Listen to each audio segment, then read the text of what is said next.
Hi guys! Kamusta po kayong lahat? Ako nga po pala si Stella Micaela Taro. So ngayon, titignan natin anong ipapakita sa collective reading. Okay? Tignan natin. At sa mga gusto magpa-private reading, message na lang ako sa description box below sa Facebook or Instagram. Guys, paalala lang po ha, hindi po lahat makaka-resonate. So take what resonate and leave what doesn't. Ang laki nitong bagong cards ko. Tignan natin. Ano ang overall energy ng collective.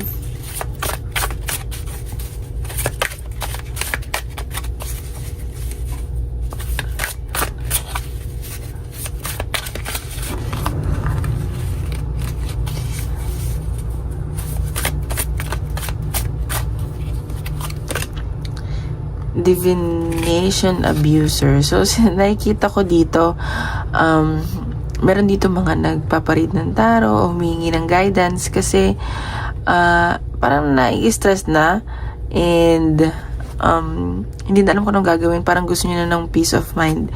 Sobrang ano na ba kayo? Naaabuso niyo na yung sarili niyo, yung kumbaga nagdadasal na lang kayo palagi. Alam mo yung ganun na hindi niyo na maintindihan kung ano nangyayari. Ayan no. And meron dito, siguro na-involve kayo ngayon sa drama, ang daming drama sa buhay nyo and hindi nyo na alam kung ano dapat nyong gawin. Basta ang daming ganap sa buhay nyo. Ayan. Tinapan natin. Meron dito mga nanonood ng YouTube. Isa na nga kayo, ito na, or sa TikTok. Basta, humingi kayo ng guidance. Parang ano tawag dito, gusto nyo malaman kung ano ba dapat nyong gawin sa mga problema nyo, sa mga pinagdadaanan nyo, ganyan. Ito natin.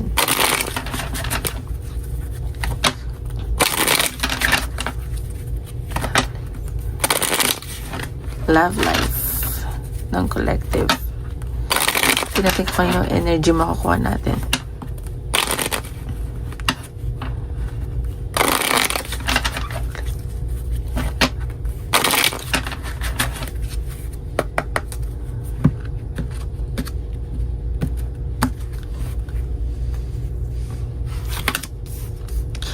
Okay, so nakikita ko dito maraming nagkakagusto sa inyo and meron dito nagmamatigas sa communication. Ang daming, alam mo yun, parang ma-pride na energy na sa sense ko. Okay, so may mga umiiwas. Tingnan pa natin. Okay, so nakikita ko dito siguro ang daming nagkakagusto sa inyo pero umiiwas kayo kasi nga involved na kayo. Or itong nagmamatigas ikaw or yung person mo makipag-usap. Alam mo yun, alam ng person. Iniiwas ka ng person mo sa sa madaming tao kasi nga marami nagkakagusto. Ay, nakikita ko naman may partnership kayo ng taong to.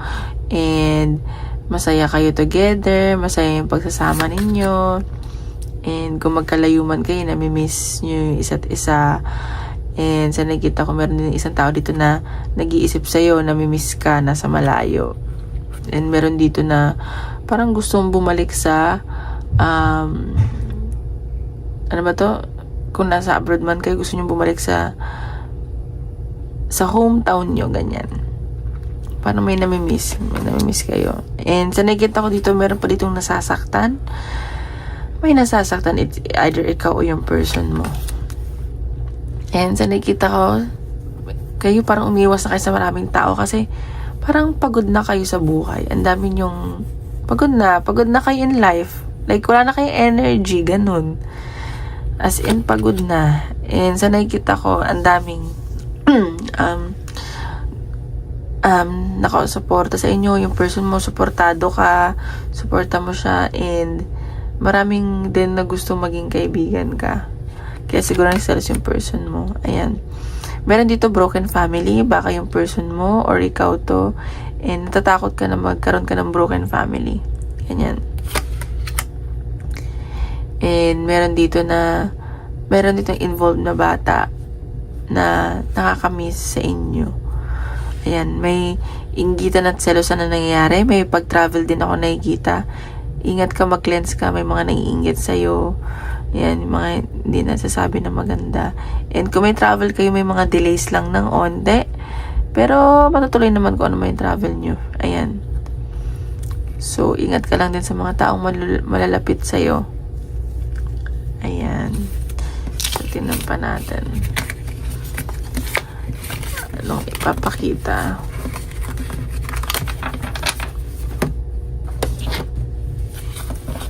Sa love life ng collective. Nahihirapan ako i-shuffle. Ano na i-shuffle?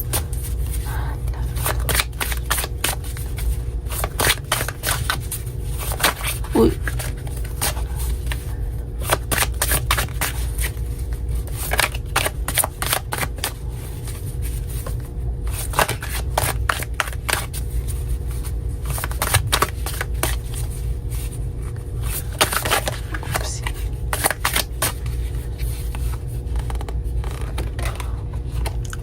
Spiritually woke, self-awareness. So, ayan, nakikita ko dito na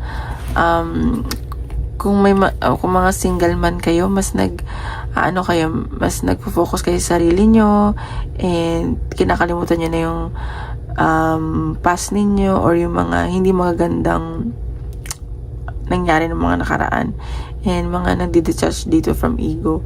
And sa nakikita ko, kung in a relationship man kayo or married, nakikita ko na mas kinikilala nyo yung sarili nyo and yung person nyo. Parang ayaw nyo na ng ilusyon, ayaw nyo yung maraming iniisip. Kumbaga, mas nagiging matured kayo ngayon. Ayan, key player. So, importante tong taong to or ikaw sa person mo. And kahit na maraming nagkakagusto sa'yo or sa kanya, alam mo yung nag-iisa pa rin kayo sa isa't isa na irreplaceable tong tao. And nakikita ko na yung person, ano ba to? Sinasabi ng person mo sa sarili niya, parang walang makakapalit sa'yo kahit sino man. Parang mayroon siyang ex, nagkaroon siya ng ex, pero ngayon nakilala ka niya.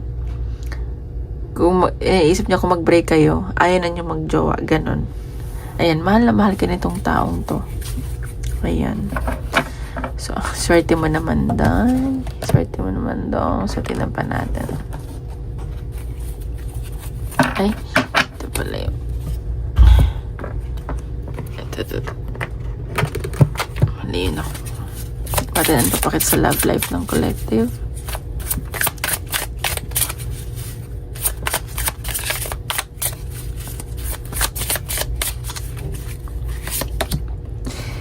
Speak your dreams out loud. So, ayan, nakikita ko dito, kailangan nyo talagang mag-communicate ng person mo. Kasi ngayon nga, may mga nagmamatigas sa communication. And sabihin nyo kung ano nararamdaman nyo. Kasi importante yun sa relasyon eh. Yung honesty, yung meron kayong emotional intelligence, and yung kayo mag-compromise, mag-communicate, makinig. Kasi dun magiging maayos yung relationship, yung makakatulong yun. Kung may hindi kayo nagugustuhan sa isa't isa, ganyan, kung mga ayaw nyo, magpakatotoo lang kayo.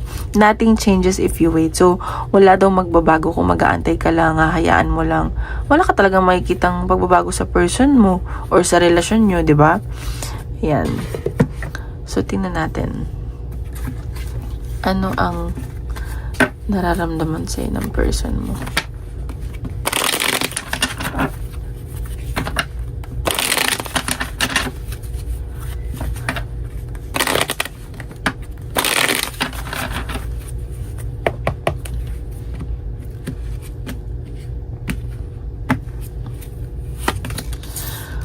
Okay, so nakikita ka nitong taong to na gusto niya na mapangasawa, and ikaw yung gusto niya na makita na maging nanay ng anak niya. Actually, gusto ka na niyang ayun, buntisin. Ayan. And nakikita ka niya na very loving. Alam mo yung perfect woman sa paningin niya. And napakabait mo daw, ganyan. And gandang-ganda sa'yo tong taong to. Or puging-pugi. Kung lalaki ka man na nanonood. Ayan. Pero ngayon, sa nakikita ko, nararamdaman niya sa'yo, hindi pa niya sinasabi totoo. Parang nag-iisip pa siya. And gusto mo na niya mapag-isa, mapagsalita. Nagmamatigas din yung taong to. And siguro may mga iniisip siya, pero yun yung naiisip niya. Or sasabihin niya sa in the future. Ayan o. And sa nakikita ko, meron din panghihinayang tong taong to. And ayaw kanyang mawala. Nag-overthink tong taong to. And meron dito ako nagsisense from the past na nanghihinayang, na nawala ka sa buhay niya. Like, kung single ka man na nanonood, nakikita ko na ikaw sana yung potential na babae na nakikita niya, pero nanghihinayang to. Patuligtad eh. The world. So, may nakikita na may natapos na cycle sa inyo ng person mo, or kung reverse man na may kailangan matapos from the past para makausad kayo parehas. Itong parang gusto na din ng taong to na yung relationship nyo i-take to the next level, ganyan. And meron ako nakikitang travel sa inyo ng person mo. And minsan siguro nabuboard tong taong to. Kailangan na siguro, ayun, gusto niya mag-travel kasi nabuboard siya. Kailangan yung mapag-usapan to na, kasi sa relasyon kailangan niya i-spice up, diba? So baka kailangan niya mag-travel, yun, mag-usap kayo, na may mga kailangan yung gawin para hindi maging boring yung relationship. Kailangan talaga yung mag-date, lumabas-labas, magkaroon kayo ng oras para sa sarili nyo. Ayan, the Fool. So, itong taong to gusto talaga ng new beginning. And gusto niya magsimula ulit. At ikaw yung nakikita niya na gusto niyang tawag na to, to build life with. Ayan. Sabi ko sa inyo, meron din may nagmamatigas dito. So, yung mga ma-pride dyan, o yung person mo, hindi maganda yan. Ayan, no, hindi niya sinasabi yung mga gusto niya sabihin. Okay, so nagiging itong taong to, medyo nagte-take time siya. Patient tong taong to. Hindi siya yung ura-urada basta-basta gumagawa ng desisyon or nagsasabi. Basta masyado tong mapasensyosa. Ayan, so nakikita ko naman generous tong taong to and gusto niya ibigay sa'yo lahat at ikaw din. Parang gusto niya magbigayan kayo, ganyan. So when it comes to time, material things, sa lahat ng bagay. So, magbibigayan kayong dalawa. Ayan, no, may pag-travel talaga. So, kailangan nyo mag-travel. May communication ako, biglang communication na paparating and travel sa inyo. Ayan, may importanteng message or mag-uusap kayo. Ayan, medyo controlling lang tong person mo. Nakaupo lang siya, medyo bossy. At ikaw, parang dead makabala ka dyan. And focus ka din sa kaperahan mo eh. And nakikita ko maganda ang kaperahan na papasok sa'yo. Ayan. Okay? So, meron dito ang tao na feeling ko nagkakagusto sa'yo. Tingnan natin. Ano naman na-feel mo sa person mo?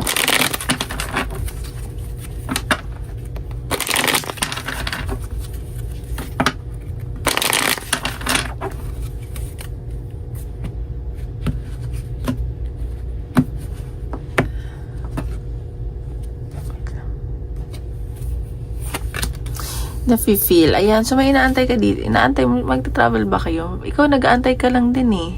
Ayan, may opportunity din kasi paparating sa'yo. And, siguro, gusto mo na din magkita, mag-travel kayo, ganyan. And, marami kasing din sa'yo eh. Mas focus ka sa, kahit hindi okay yung love life mo ngayon, mas focus ka sa career mo. Ayan, nafe-feel mo sa kanya. Kinikilig ka, para kang feeling mo nililigawan ka, ganyan. May nagkakagusto pa din talaga sa'yo, nasa malayo. Tinitingnan ka lang tong taong to. Ayan, so, gusto mo siguro i-surprise ka din ng person mo, ganyan. Yung mga naiisip mo, inaantay mo na i-surprise ka niya. Ganyan. See, meron din. Kakasabi ko lang, may nasisense ako nagkakagusto sa'yo. Meron pa dito isang tao na nagkakagusto sa'yo. Medyo mabagal lang tong taong to. Alam mo yun, yung usap-usap lang kayo, ganyan. Yung parang nahuhulog yung loob niya sa'yo. And ikaw, mahal na mahal mo yung person mo. Nakikita ka nito mga taong to na very loving ka, mabait. Na mabaitan sa'yo, kahit yung isa. And baka ikaw tong meron pa isang nagugustuhan o hulog yung loob. So, ingat ka lang. Ayan. medyo pagod ka din eh. Ayan, nag-iisip ka, attracted ka din sa person mo, and gusto mo na, very passionate yung nararamdaman mo sa taong to. Ganyan. Ayan. Ikaw kasi, gusto mo magsimula muna. Alam mo yung pinag-aaralan mo pa lahat ng bagay. Ayan. And, for you kasi bago pa lang tong taong to, or nagsisimula pa lang kayo ulit. Ayan. Pero ikaw nagiging matalino ka na. Hindi ka na yung basa-basa pabukso-bukso ng damdamin, ganyan. Yan, mas ginagamit mo na yung utak mo, hindi lang puro puso, which is tama yan, good yan. Ayan, tas siguro may dumating sa'yo na parang biglaan din na nagkagusto ka, or hindi mo inaasahan, parang nagkakaroon ka ng nararamdaman, hindi mo na maintindihan. And mabagal lang din tong taong to. Nagulat ka na lang. Ikaw, masaya ka lang. Masaya ka sa person mo, masaya ka ngayon. And napapasaya ka yan ng taong to. And sobrang yung pagmamahal mo. And alam mo yung nabuhayan ka, nagkaroon ka ng nababrighten niya yung buhay mo. Ayan, 6 of Wands. May nakikita ako na victory yung paparating. Marami talaga nagkakagusto din sa'yo. Victory yung paparating sa'yo. Success. And ayan, nakikita mo na maayos naman yung relationship mo. At swerte ka sa taong to. Ayan. Girl, ang dami nagkakagusto sa'yo. Ayan, so ayan, nasa sense ko. Tignan pa natin. Anong possible na saan mag-end up tong connection nyo? Possible outcome ng connection nyo.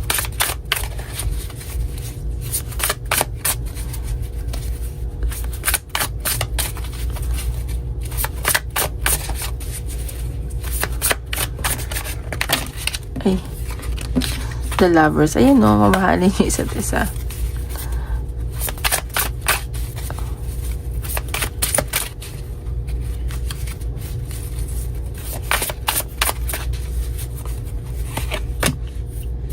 Six of Swords. So, meron ditong, siguro kayo, relocate kayo ng person mo.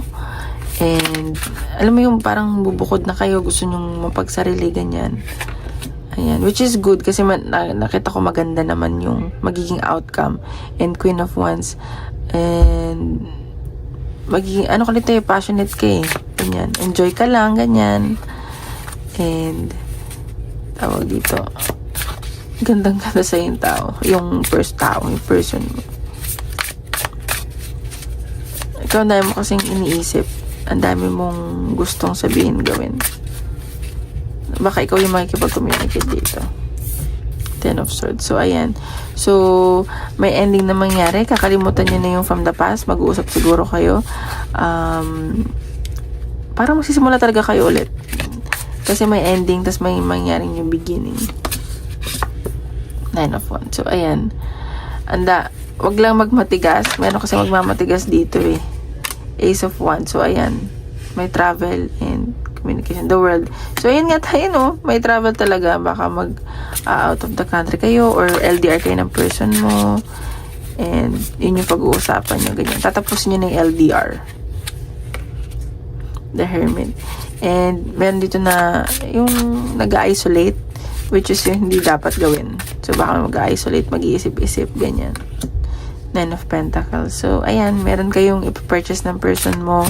And, siguro, tapos na yung paghihirap nyo financially. Magkakaroon na kayo ng magandang finances, wealth, and abundance. King of Swords. So, ayan. Magiging matalino din yung person mo. Kaya din siguro nagmamatigas. So, nagiging matalino siya. 3 of Cups. So, ayan, may celebration talagang paparating kasama yung mga kaibigan nyo. And, ayan, High Priestess. Kailangan mo daw i-follow yung intuition mo, okay? So, ayan. Tingnan natin. When it comes to your career. Career, money.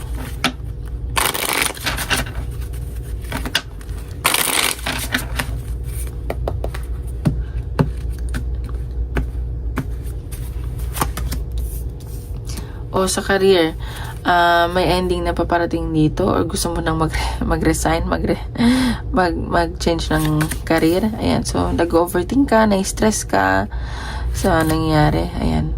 So baka may makagalit ka dyan sa katrabaho mo, so mag-ingat ka lang. So lalaki to, tahimik lang pero baka magkainisan kayo. And ayaw makipag-usap or hindi mo kakausapin. Parang naiinis ka eh. Parang nagiging isip bata siya. And hindi siya nakikipag-usap, di ka rin nakikipag-usap. May mga delay sa communication. Ayan. Dalawang lalaki to eh. Or pares kay lalaki. Ganyan. Ayan. So, may improvement naman ako nakikita. Magiging maayos naman daw to. So, iwasan lang pagiging mainit ang ulo. Ayan. Ito, may partnership naman na nakikita when it comes to your career. Baka yung person mo susuportahan ka din, ganyan. Ayun, ang daming tao. Siguro may boss ka dito. Ayan, so may new beginning ko nakikita. Magiging maayos naman daw lahat. Ikaw tahimik ka lang, ganyan. May pag-iwas, and nakikita ko tuloy-tuloy ang pasok ng pera, which is good. And, ayan o, siguro may inaantay ka ditong pera, paparating na yan. So, ayan lang. Pero mapupunta lang din daw sa pamilya. So, ingatan mo na lang din. Ayan. Yan ang nakikita ko. Okay, din natin ang advice. Ay, tingnan natin. Advice. Advice na universe.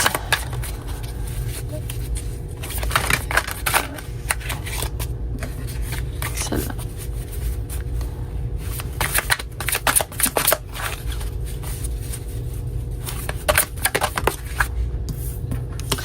River of release. Drift along the river of release where water carry away burdens guiding towards the renewal. So, ayan. So, sinasabi dito, i-release mo yung mga burden mo or baka kailangan mong pumunta na malapit sa water, mag-swimming ka or river or lake para ma-release yung mga dinadala-dala mo dyan para, alam mo yun, magkaroon kayo ng new beginning. Kailangan nyo siguro mag-cleanse. So, ayan, mag-cleanse kayo, okay? Tingnan pa natin. Ay.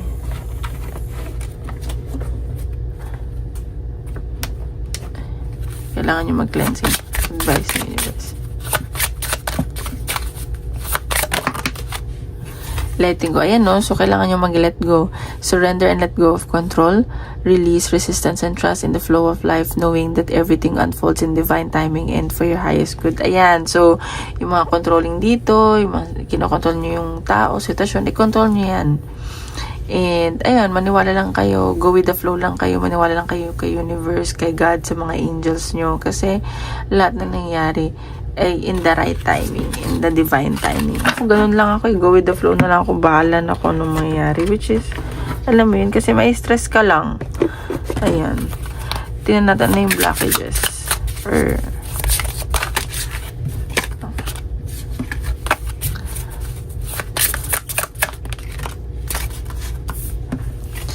stop editing a story that flopped. Your ex is an unfinished project. Endings, detachment, closure. Ayan, so sinasabi dito baka kailangan mo nang kalimutan yung ex mo or something from the past. Nangyari na, tama na. Hindi mo kailangan ng closure para mag-move on. Ganun yung sinasabi dito. So, ayun. Ayun lang guys. Tomorrow ulit. Maraming salamat po.